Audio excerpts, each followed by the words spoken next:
এই সেই ছট পুজোর নারকোল। তো এইটা কেটে আজকে হবে নারকোল পিঠে, তোমরা দেখতে থাকো।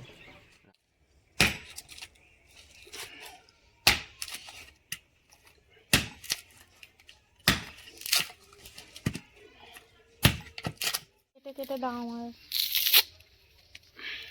পরে হচ্ছে না, এখনই কেটে দাও, পরে আর হবে না। চলতে যায় নাও গ্লাস। দারুণ রাখ, ফাটাবো।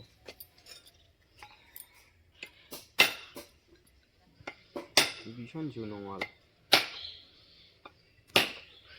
পড়ে যাবে, পড়ে যাবে। নারকোলটা খুব মোটা।